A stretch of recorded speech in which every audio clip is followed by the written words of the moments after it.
Welcome to the Courageous Entrepreneur Show. This is the show that shares information and inspiration to help you break free from self-doubt, limiting beliefs, and disempowering patterns, and break through to create the thriving, successful business you dream of and deserve. I'm your host, Winnie Anderson. The show features interviews with entrepreneurs who've overcome amazing challenges to create success on their terms and experts who share insight and practical information to help you move past your blocks and move forward with courage, confidence, and clarity. The show's available in both video and audio formats on a variety of platforms, including iTunes or Apple Podcasts, in the Google Play Store, on iHeartRadio, in YouTube, and of course on my website at winnieanderson.com. If you like what you hear, I hope you will leave a positive review for the show on the platform where you've consumed it, and hope you'll share the show with others. You can also join my courageous community at my website at winnieanderson.com/fans. When you do, you'll get episodes delivered right to your inbox, along with information, tips, and resources to help you consistently move forward to reach your biggest goals. You'll discover how to position and pre-sell yourself as the unique solution provider you are, and develop your brand as a go-to expert and thought leader, and ultimately to profit from your expertise, all while building a business in alignment with your faith, beliefs, and values. Now, if you're listening or watching this show, it's likely you've either started and are growing a business, or you're dreaming of starting a business based on your skills and expertise. Often, we'll just hang up our shingle as an expert in what we were doing for our previous employer without really spending enough time thinking about our offerings, packaging, and pricing offers, or how we'll even get clients. In this episode, accountant Maddie Brown explains her stops and starts at starting her firm and how she ultimately chose to buy an existing firm rather than start one from scratch. Now, even if you're already in business, Maddie shares some thoughts that will likely have you nodding your head and show how much she understands what we all go through. So listen in as Maddie shares why she chose to buy a practice rather than start her own, the key advisors and resources that helped her make a good decision when purchasing the existing firm, how she and her firm's owner laid the foundation for a successful transition when she took over, her best marketing strategy for getting new clients, her great advice for letting go of feeling salesy in discussions with potential clients, the mistakes she feels business owners make as they grow, and her tip for creating a life, all while building a great business. As always, listen all the way to the end, where I'll share your cocktail exercise and action step for this episode. All right, thanks so much for joining me, Maddie. Let's just dive right in. You know, I wanted to have you on the show because I think your situation was a common one, that you wanted to leave one industry or profession or whatever and then strike out on your own. So many people can relate to that. They either are in their job now and feel this pull to do something different, or they're already plotting their escape and what they're going to do in their second or even third act, right? I thought your approach, though, was really unique. So I want to start with just a little bit of a background about, where you were, and then where you were when you were getting ready to leave your employer. Okay. I was working for the government, and I was in a job where I absolutely hated what I was doing. And I spent most of my time saying that when I was 55, I was going to retire, take early retirement, and I was going to start my own business. Okay. And then something in my 50s, when I turned 50, I went a little crazy, and I found a business that was for sale. And it took me, the first time I looked at it, I said, no, I can't do it. I can't walk away from my job. I can't do it. And it took me about a year to work up to a point where I could say yes to it. Okay. And so, I mean, it's very distinct pattern where I told her no in September of 2008, and then in September of 2009, and then it turned into a yes over the course of the following year. Okay, that's interesting. So what do you think was driving that desire to go out on your own? Do you have a history, a family history of self-employment, or has it just always been something that's been pulling inside of you? Well, I worked in public accounting the first time for 12 years. Okay. And then I say I took my first retirement after I'd been in public accounting for 12 years because it was a very male-dominated industry and there was a lot of workaholic kind of tendencies. Mm-hmm. And I concluded that I didn't even really want to be a partner at the firm in the way that firm was run. Okay. And so when I left public accounting the first time, it was because I decided that if I were to have a firm, I would want it to be conducted very differently than what is the status. And at that point, I was really quite a young woman, and this gray hair gives you a little credibility. So now when you say public accounting, you're talking about the traditional accounting firm. Is that right? Correct. Okay. Correct. Okay, great. Full of CPAs and things like that, right? Right. Right. A public accounting firm typically does accounting work, they do bookkeeping work, they do tax preparation, and then they do audits and compliance activity as well. Right. Okay. So now when you say that your plan was to leave at 55 with early retirement, I know how government works. I have family who are government employees. They've been employees at the federal, state, and county level. Usually then when you take, and I know there's some kind of formula, right, for taking your pension at early retirement to qualify for the full pension. So you left prior to 55, is that right then? So you took what would be called a hit on your pension, right? Yes, I did. Yeah. So it was that because you were that unhappy, or because the opportunity you saw was so great, or was it a combination of the two?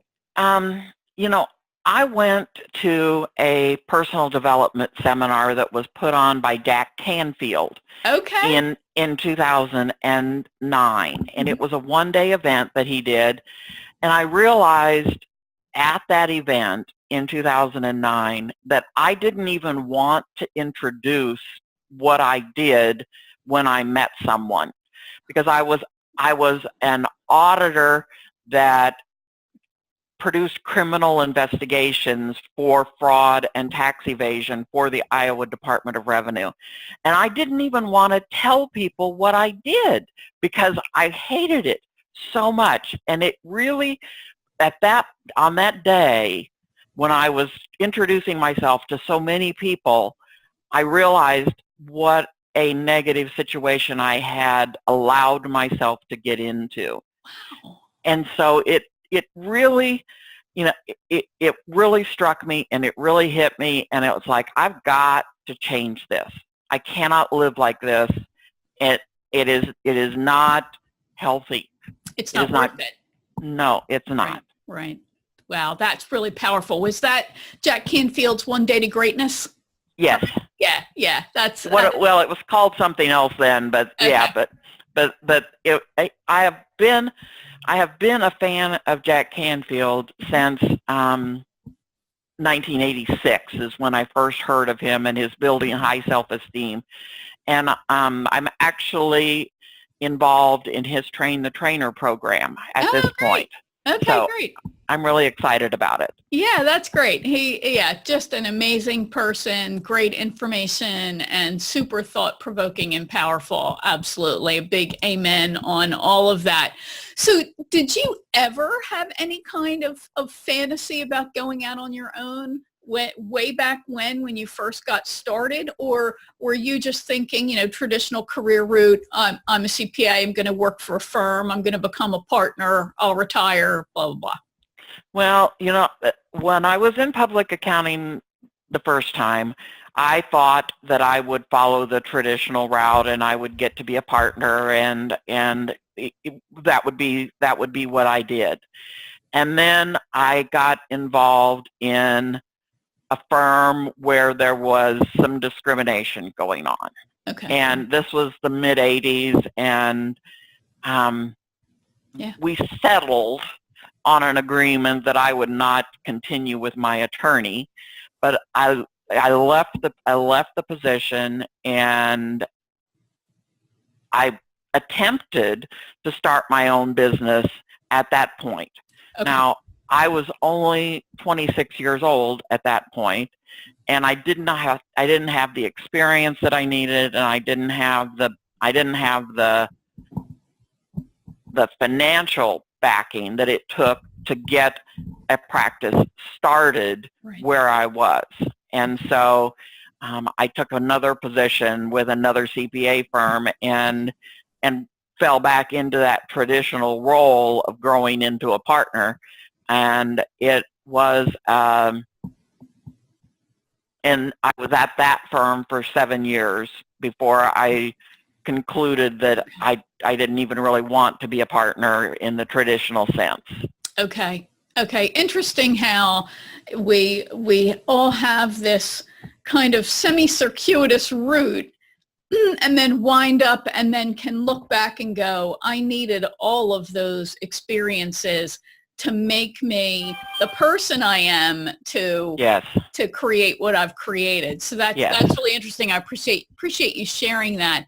So let's talk just briefly about buying a practice, because I'm sure we could go on. There are people who teach this and it takes days to teach it, right? So we'll just kind of hit the highlights here. So when you were going to go out on your own, you decided, this is it, I'm going to make this work. What made you decide to purchase a practice versus starting from scratch? Well, it's a little bit of a reverse engineering, because what happened was I found the practice for sale, and it was within 40 miles of where I lived, and I realized the practice was for sale, and that pushed the decision. Okay? Because I found this, and it was an opportunity that I couldn't ignore. And it still took me a year to work myself up to it, but I found that I wanted to do it, and I knew that I was going to have regrets if I didn't do it. And so, I had a good friend that says, are you going to regret this if you don't follow through and you don't do this? And it's like, if I don't do this now, I will wonder for the rest of my life what it would have happened. Yeah. And so the ability and finding the practice for sale actually pushed me over the edge, so to speak. Okay, so let's just quickly go through how you make a purchase like this. What are the kinds of things that you consider, and who helps you then make this decision? So number one, obviously you had to examine your own finances to make sure you could make this purchase and make it pencil out for yourself. Who were like your key influencers and advisors as you evaluated the decision and the purchase? Well, there's several different frameworks. Number one, you've got to be in the correct mindset. Okay, so mindset is a huge thing, and I had a mentor that I respected and appreciated, and she and I talked through the mindset part of it. Okay. The money part of it, there's always a way to make the money part of it work. Okay, it just requires some creativity and some innovative ideas. You can always make the money work if it is something that you really want to do and are really driven to do. And so I had my personal finances. I had information from the woman who was currently running the business, and I had that information. And there's a fair amount of just no guts, no glory, go for it. Okay, my father, Earl, said to me, saying, "What are you going to do if this doesn't work?" Well, I'm going to get a job. I've got a job now. I had a job before, I think I can get another one, and it was scary to walk away from the payroll, number one, and the retirement benefits, number two. Right. And I just felt like I had to do it. And the stars aligned for that to happen. Right. And then, of course, you needed an attorney, right? Yes. Can you talk just a little bit about the kind of experience that you looked for in an attorney to help you with that? Well, I was probably more trusting than I should have been, but I got a local attorney and I had a good relationship with him, and so it just worked. And he read through the agreement, and he helped me. Then there was also a CPA that was working as a trainer in purchasing and buying practices. And so that was really my first experience with a coach of some kind. And Troy actually gave me a number of different things that I needed to look at and I needed to instill in the agreement. And he's bought and sold hundreds of practices helping people do that. And so he was a very valuable asset in terms of helping me structure the arrangement so that it was doable and available. So I had an attorney, I had a coach, I had a mentor that looked at mindset, and it would have never been done had I not had that kind of support. Okay, great. That makes sense. So pros and cons then, you think, about buying an existing practice versus starting out on your own. What were some of those things that helped you recognize this was really the way to go? Well, the beauty of when you buy a practice is that you have immediate cash flow because you've got clients that are coming in and the business is already making money.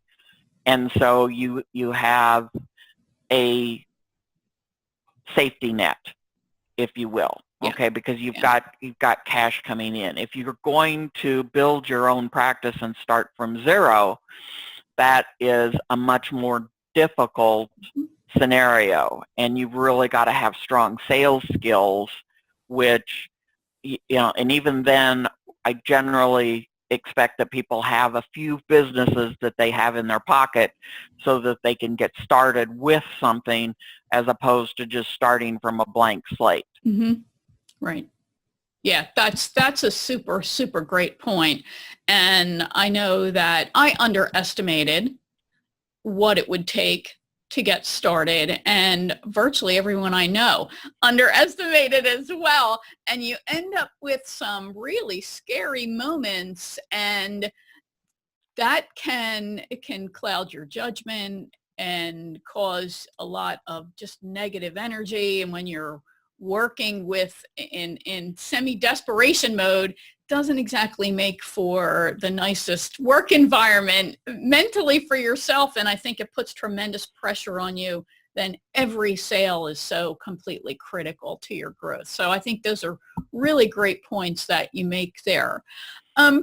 Anything else there you want to share? No, I'm good. Okay, great. So I know that, obviously what you do is incredibly intimate. I have an accountant I've worked with, I'll bet close to 20 years now, actually, now that I'm thinking about it.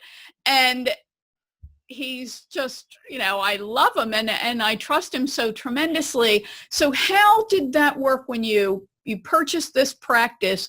Did you take any specific action to let everybody know, hey, there's a new sheriff in town and things are going to be okay? We had a party at the community center. In this, the business is located in a small town in northwest Iowa, and we had a retirement party for the woman who was selling the practice. Okay. And invited clients to come in and say goodbye to Anne and introduce me. And then she just walked away from it. Wow. And I was there, and it would have been harder if she had tried to stay involved, because then people would have always wanted to talk to her. Right. And she was just not available, Yeah. you know. A lot of people felt, confident that Anne wouldn't have sold the business to anybody that couldn't manage the business. Right. Yeah. And so there was a lot of trust involved, and that you earn. Yeah. Yeah. That's really great. And I've seen people do a couple of different things, but there is that big issue of that person, the prior owner or the person who's trying to transition out, has to at some point cut themselves off, because sure, that's where your heart lies. I mean, that's your emotional connection is to that person, and they have to limit their availability. And I've seen my husband has a friend who owned a dental practice. And as they started to transition out, and they did a period of time where eventually they backed out, and now they're not involved at all. So I think you find the right strategy for you, but yes, at some point that person just has to say, you have to deal with this person and let go. So yeah, I can totally understand and respect that.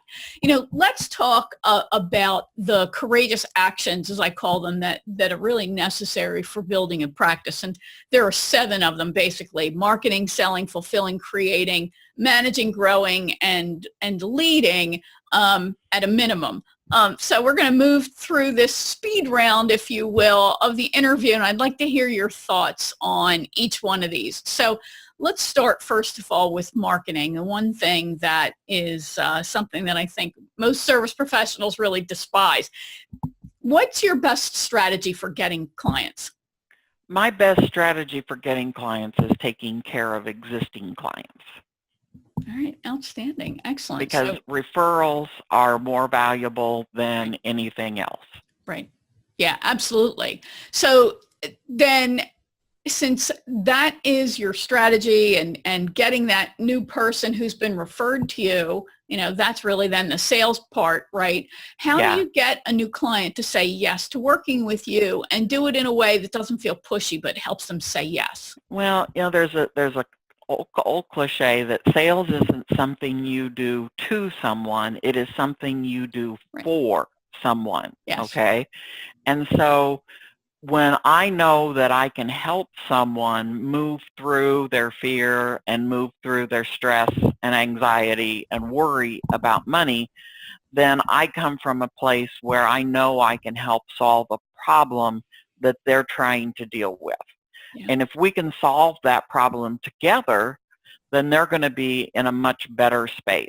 And so the biggest thing in sales is for people to see how what you offer is a solution to a problem that they are having in their life.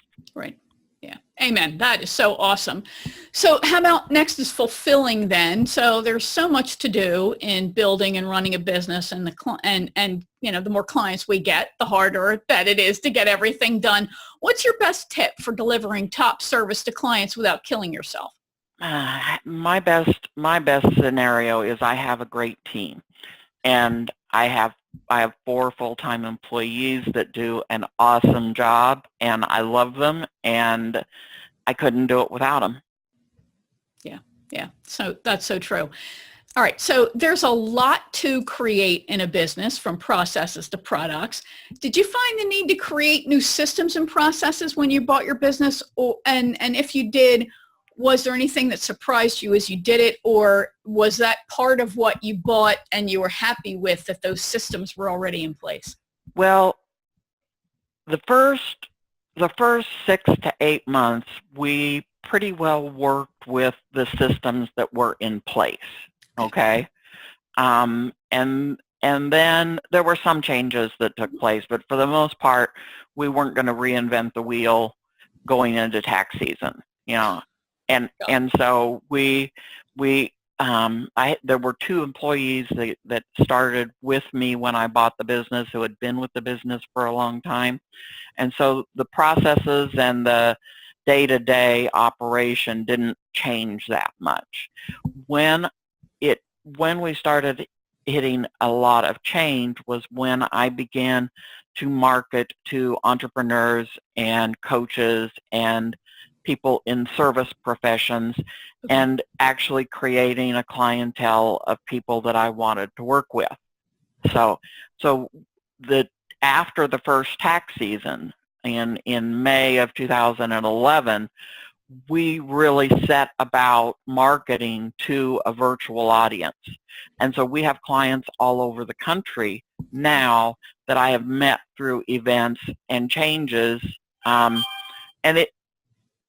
so a large percentage of our clients are virtual and people that are not local at all. Okay. But because they fit a niche of people that I want to work with and spend my time with. Right. Okay. That's great. So that was really your biggest creation point, was the creation of identification of the niche, creating your process for targeting them, bringing them in, your enrollment process, etc. Okay. That, and obviously time and money and effort really super well spent. That's great. So let's look at managing now. Managing, there are so many facets to managing a business and especially as you grow it, right? So what's something that you wish you had spent more time on when it comes to managing?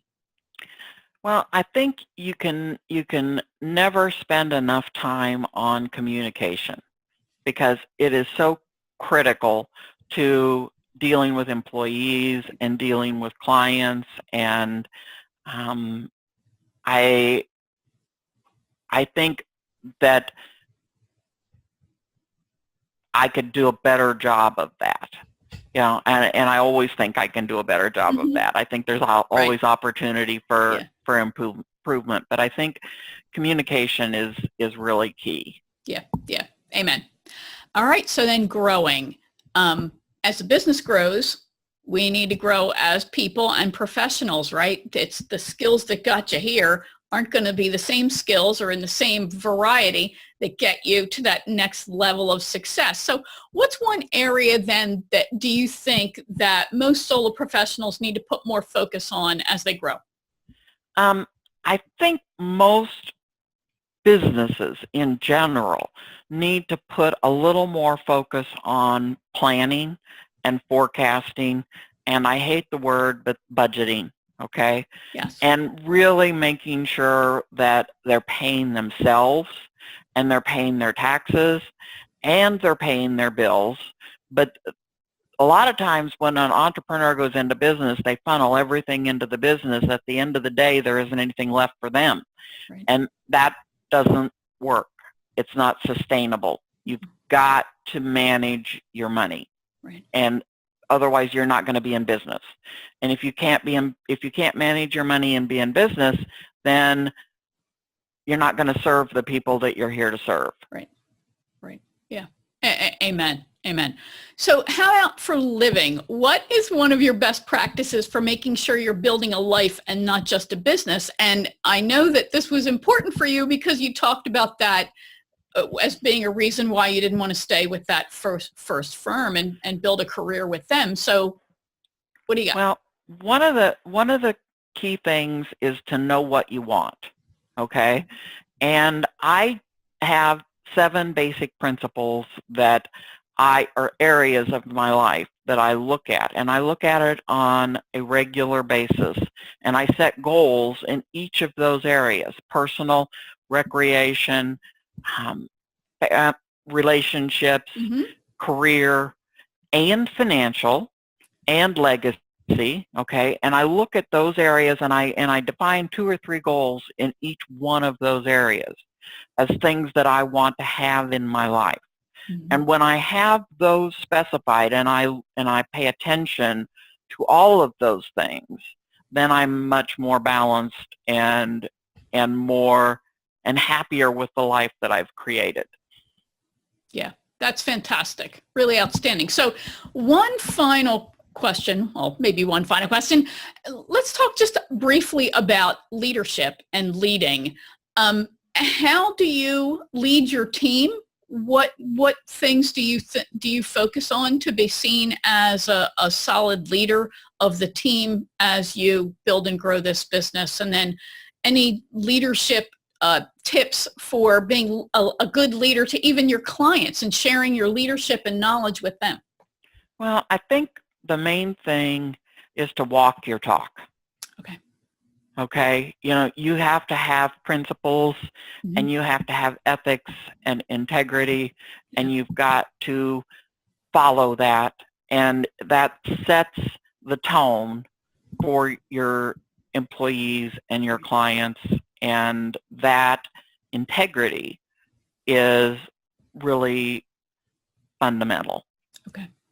And how do you define integrity? Alignment. Mm-hmm. Your beliefs and your actions are in alignment. Yeah, excellent. I define it the same way. That's spectacular. So how do you show that leadership to your clients and build that confidence that they continue to work with the right accountant for them? Well, it's a element of service. I meet with most of my clients at minimum of 3 or 4 times a year, and on a lot of clients I meet with them on a monthly basis, or sometimes more than that, depending on what their needs are, and making sure that they have the needs and their situation covered so that they feel confident in their decision making. All right, excellent. Maddie, this is fascinating. I could go on for hours. The listeners will be happy to know that I won't. But thank you so much for this great information and a little insight into how you started your business and how you continue to grow it. Let's tell everybody how they can learn more about you and exactly what it is that you do. You've alluded that your accounting practice focuses on working with virtual people, right? Coaches, consultants, etc. Just why don't you give us a little bit of a background about your firm, what you do, and how we can learn more about you? Okay. You can learn more about what we do at the website smashingnumbers.com. And there's contact information there, and there's reference information there, and you can spend as much time as you like or you want about looking at that. But there's contact information on smashingnumbers.com so that you can get that information.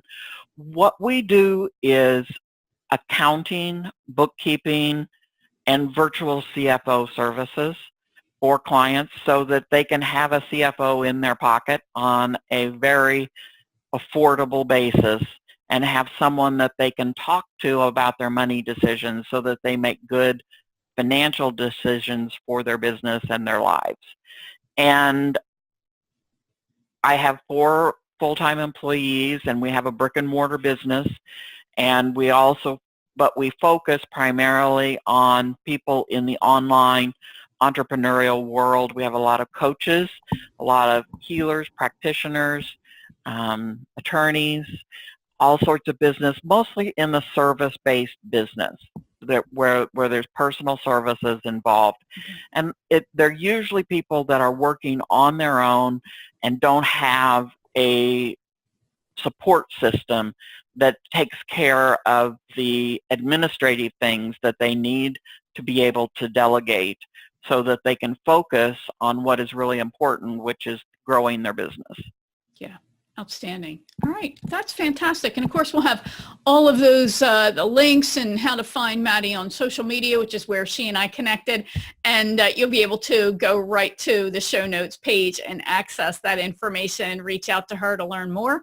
And we've been talking about having her back on the show later to talk about some accounting information that we all need. So look out for that episode in the future as well. Maddie, it's been great having you. Thanks for such great information. And I look forward to talking to you again very soon. Thank you. Right, I hope you found that interesting and helpful. If you like this episode, please share it with your connections. Please leave a great review for it on the platform where you've consumed it. And be sure to subscribe either on that specific platform like iTunes, iHeartRadio, Google Play, or you can subscribe to the video version on my channel on YouTube. But when you subscribe on my website at winnieanderson.com/fans, you'll get episodes emailed to you each week along with information, tips, and resources to help you come out of hiding, get your message out in a more powerful way, and achieve your business goals so you can profit from your expertise. All right, so your cocktail exercise, otherwise known as a reflection exercise. No alcohol needs to be involved. Don't overindulge and don't drink and drive. All right, so your reflection exercise. I couldn't decide which direction to go in here, so I'm going to split the baby and give you a reflection exercise for those who haven't launched a business yet, as well as one for those who have. So first, for those who are still thinking about starting a business built on their subject matter expertise and core skills. The biggest point I think Maddie made in here was what drove her decision to buy rather than build a firm. It was really the existing client base and the cash flow. Buying a business, of course, is expensive, but in addition to existing clients, you also buy the processes and systems, which Maddie alluded to. So she was able to start with an existing cash flow and knew how clients were going to be handled as they came into the business. The problem with starting a business based on your own expertise is the length of time it can take to actually get clients. And we all underestimate just how difficult it will be to even get the attention of potential clients. So if you haven't made the leap yet, there are several questions that you need to ask yourself and reflect on. But the first is, do you have at least 2 years worth of living expenses covered in savings or in some other steady stream of revenue? And do you have money to invest in the birthing and launch of the business? Everyone I know who has launched well, and I did not, but everyone I know who launched well, launched by working with a coach, working with somebody who could guide them through the process. In my season 3 opening episode with Ed Gandia, he built a 6-figure business while moonlighting. And we covered this topic about how do you actually get launched before you've really left your existing employer. So I'll include a link to that episode in the show notes for this one. Now, if you have started and you're growing your business, here's your reflection exercise. Maddie talked about mindset. We all know that thinking like an owner is theoretically different than thinking like an employee, but no one ever really talks about what's the difference or how to do it. Mindset is truly a very big key to success. So your reflection exercise has to do with marketing and sales. Focusing on the difference between mindset between owner and employee is enough for a whole separate episode. And maybe if there's enough interest, I'll do an episode just on that issue. Maddie made a great point, though, when she quoted that sales isn't something you do to people, it's something you do for people. Yet for many of us, especially when you're undercapitalized and feel like every sale, every no is taking food out of your mouth, or you come face to face with issues that you have about sales, then this is a key point that you simply have to acknowledge and work on, or you're going to have to go right back and get a job, or worse, you're going to struggle, you're going to go into debt, it's depressing, it's terrible.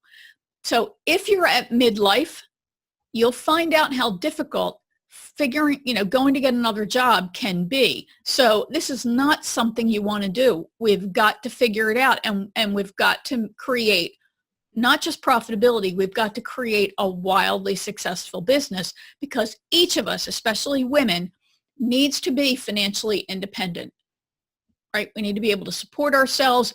And I thought Maddie's perspective on this whole issue of sales was really dead on.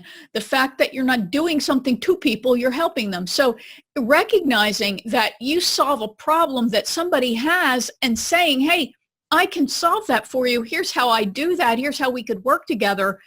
Frankly, you're doing them a favor, right?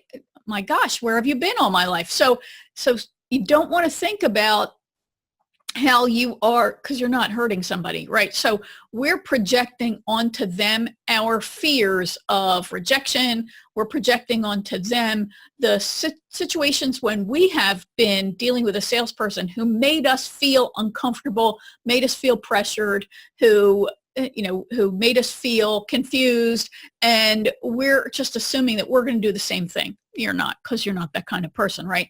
But when you're desperate, then you can come across salesy because you're so desperate, right? So you really want to think about this. So your action step then is, like most of this is technically more than one step, but if you haven't yet launched, your action step is to start creating a very basic business plan, right? And this is not really complicated. Just really, it's a basic shell kind of document where you're going to take yourself through a series of very basic questions that are also very powerful. So these really are the questions that you need to ask yourself. You can get this as part of the worksheets for this episode at my site at winnieanderson.com/second-act-2. That's second act, all one word, and the number 2 after that. Okay, winnieanderson.com/second-act-2. Your plan is going to take you through some, like I said, some very basic but tough questions. Like, for example, what problem do you solve for your clients? Right? I ask prospective clients that. Most of them can't tell me the answer. I couldn't answer this question myself for years, for too long. But people think about, and I know and I don't want to go down this rabbit hole. I know you're an abundance-minded person. I know you don't like to think about limitations or problems or negativity, but people think about problems, right? Life is one big problem, and we're all focused on trying to solve our problems. So you want to consider that in the language that you use. I help people solve this problem. I help people who have this problem get this result, right? So that's what people want. I have a problem. I want it ended. I want this good thing in exchange. So Maddie mentioned, again, that having mindset is an important part of creating an effective marketing message and sales process. So for those who are already on their own, your action step is to take a good look at your finances and complete the important questions on the worksheet around those questions. I want you to look really hard at what you charge and at what your expenses are. Are you priced for profit? Do you have a process for attracting a steady stream of potential clients? And do you have an effective way to help them decide to buy and for you to decide if they're a good and profitable fit for you? So pricing for profit, having the revenue to reinvest into your business, having the revenue that you give the government, because you got to pay, right? You got to pay your taxes, and there's no paying you first. First you pay the government. You have to have a salary to live on, right? And then you have to have money to reinvest back in your business and pay your supplies, your expenses. So you want to make sure that you've got that. If you struggle with those issues, right, even understanding them, and there's no shame in that, right? I wasn't a financial expert. I understood finance from a very big picture strategy standpoint.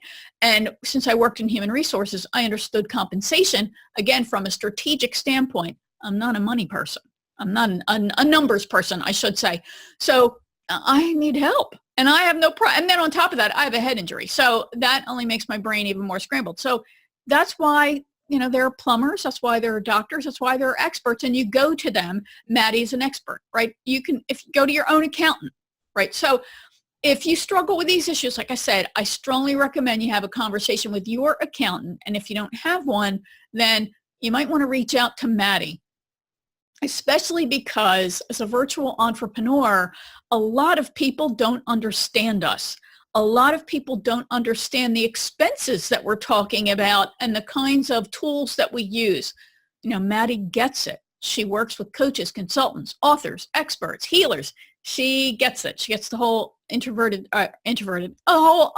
virtual entrepreneur scene.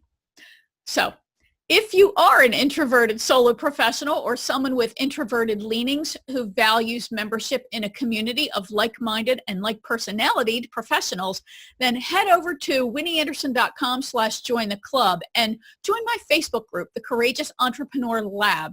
I share tips, resources, free training, all designed to help end overwhelm, silence your inner critic, and get your message out in a powerful way so you can achieve your goals and achieve your mission and ultimately change the world, because isn't that what we're in business for? As well as to make a wildly successful profit and have a great life. So thanks for listening, and remember, you deserve all the success you dream of.